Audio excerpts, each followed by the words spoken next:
Momento do Discipulado.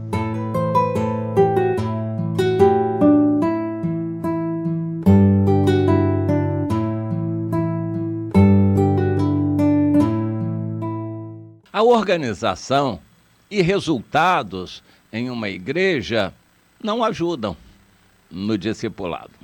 Eu quero caracterizar isso, a organização. E eu fui criado no meio tradicional de igrejas evangélicas e a gente conhecia essa expressão, organizar uma igreja. Isso era um grande resultado, uma grande etapa, quando um ponto de pregação, uma congregação virava igreja. A denominação, então, considerava aquele grupo apto a ser uma igreja. Um dos aspectos era a contribuição, que já podia pagar um pastor, ou pelo menos uma parte significativa do salário do pastor. Mas tinha gente suficiente para compor uma diretoria, os departamentos da igreja, isso era organização, de acordo com as normas e o padrão daquela denominação. Então, organizavam uma denominação, uma congregação em igreja. E era uma festa, organizar a igreja. A igreja passava a existir como igreja. Aquilo era uma glória, era um marco, uma festa. Pois é, a organização de igrejas não é o que Jesus mandou fazer. Interessante. E eu quero citar um exemplo de comparação com o Antigo Testamento, depois trazer a aplicação para nós.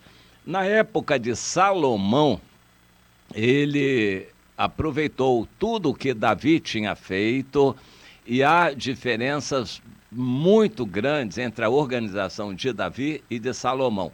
Eu gostaria até que pessoas da área de administração, de empresas, essas pessoas que estudam essas coisas, pudessem fazer um estudo profundo e caracterizar isto. Mas, assim, mais superficialmente, eu quero dizer que toda a organização do país, na época de Davi, era em cima de pessoas. E quando Salomão veio, ele organizou em cima de funções, de assuntos ajuntados e organizou assim, de uma forma impessoal.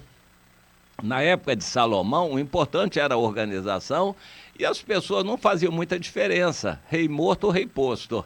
Se alguém saísse, botava outro no lugar e tudo continuava. Na época de Davi, não. Se um líder fracassasse, o prejuízo seria grande para todos os que estavam debaixo da liderança dele. E isso não podia acontecer. Eles tinham que recuperar aquele líder. Toda a organização na época de Davi era em cima de pessoas. Já na época de Salomão, ele organizou, com a sabedoria que tinha, uma grande empresa. O país foi organizado como uma grande empresa onde tudo funcionava. Tudo funcionava. E nós temos, então, neste capítulo, 1 Reis, no capítulo 4, uma descrição de como era na época de Salomão. Ele separou o provimento de alimentos para o palácio, para a corte, de acordo com a geografia. Aquele grupo, além do Jordão em Gileade, tinha um superintendente e eles trabalhavam para suprir todas as necessidades de Salomão, da corte do palácio, durante um mês. Outra região ficava responsável por suprir no outro mês. Interessante, tinha que haver uma organização muito grande naquele espaço geográfico, naquela região, para providenciar todo o suprimento. Algumas coisas eles tinham com fartura. Por exemplo, em alguns lugares produzia muito trigo, azeitona para fazer azeite, mas eles não tinham.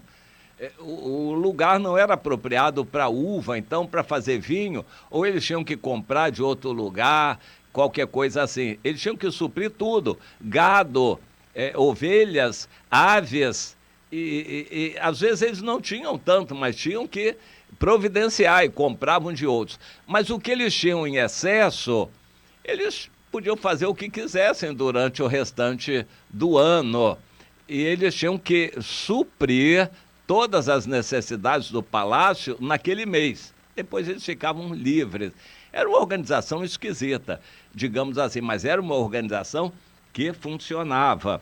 E aí o texto também diz que todos em Israel eram muito prósperos, cada um tinha a sua propriedade, comiam, bebiam e se alegravam com muita fartura, e Salomão dominava sobre todos os reinos, desde o rio Eufrates até a terra dos filisteus e a fronteira com o Egito, praticamente todo o território prometido por Deus a Abraão.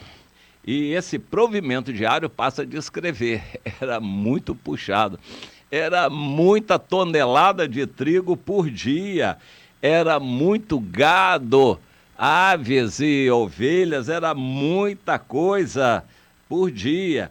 E descreve ali e tudo que era providenciado, inclusive cavalos e jinetes e tudo mais para o rei montar, tudo aquilo era muito organizado. Deus deu a Salomão muita sabedoria e vinha gente de longe ouvir a sabedoria de Salomão. O reino funcionava às mil maravilhas, era grande, poderoso, rico e, de certa forma, fazia farol aos outros países do mundo e foi realmente algo grandioso. Porém, no plano espiritual foi uma das piores épocas da vida de Israel. Eles não cresceram espiritualmente, não se aproximaram de Deus, pelo contrário. Na metade do reinado, Salomão degenerou terrivelmente, se afastou de Deus, seguindo ídolos, e o restante do governo dele foi péssimo no sentido espiritual. Continuou com toda aquela glória, o luxo, abundância, tudo aquilo continuou. E o país funcionava como uma máquina e o mundo admirava até o final. Porém, espiritualmente não ajudou em nada. Salomão não fez um discípulo sequer. Nem se sabe quantos filhos ele teve, nem que critérios ele usou para escolher o filho sucessor, nem sabemos se foi ele que escolheu. Ou seja, Salomão foi um fracasso como um pai, como um marido, um homem que tinha 1000 mulheres, era um exagero. Pois é, Salomão foi um fracasso espiritualmente, apesar de um país extremamente organizado, rico, próspero, poderoso e fazendo farol para todos os países do mundo.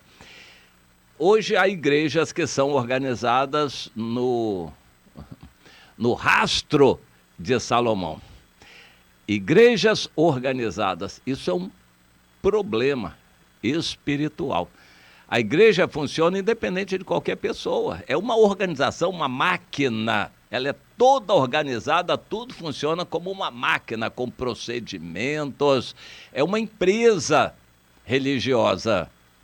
E as pessoas ali passam fome espiritual, não são assistidas, são desprezadas, se afastam aos montes e ninguém liga, nem sabe que elas se afastaram.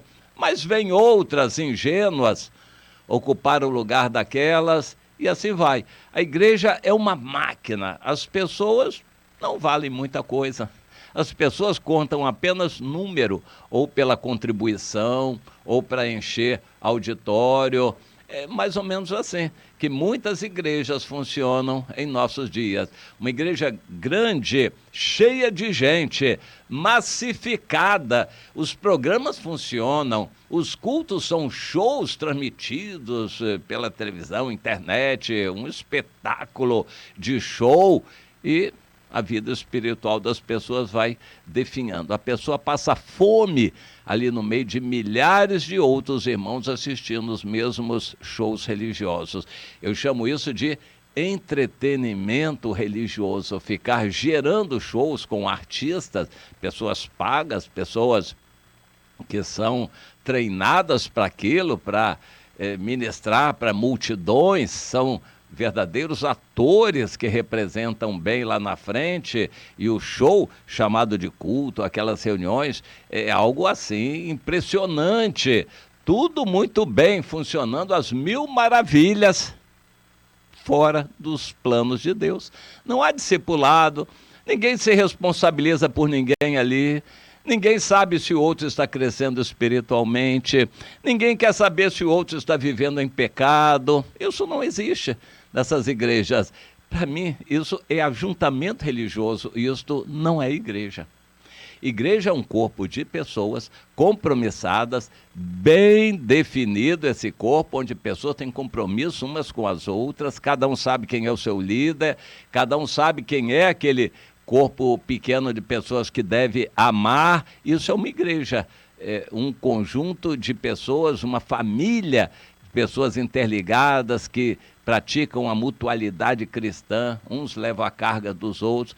Numa igreja grande, massificada, nada disso existe. Eles são um ajuntamento religioso, mas do ponto de vista de Deus na Bíblia, não são uma igreja.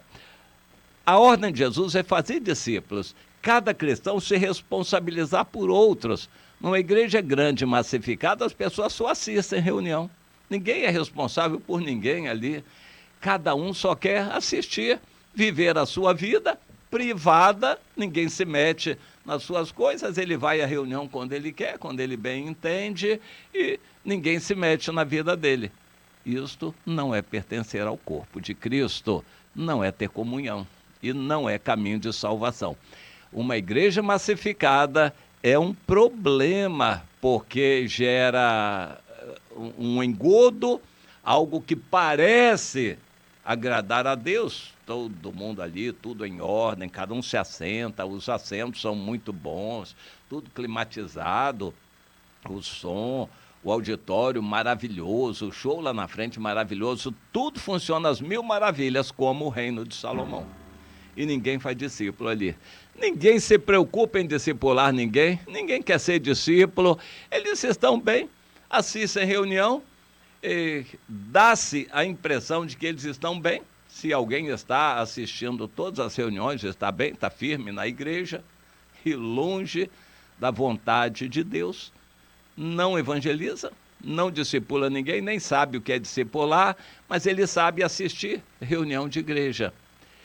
Isso é um problema, e precisamos alertar as pessoas de que isso não é vontade de Deus, não é o bom, não é o que Deus quer. Acorde, meu irmão, acorde, minha irmã, para você ser discipulada, para você aprender a fazer discípulos, é o que Jesus quer para você. E se esqueça de multidões. A massa humana, ainda que seja de crentes, pode ser bastante enganosa. Pense nisto.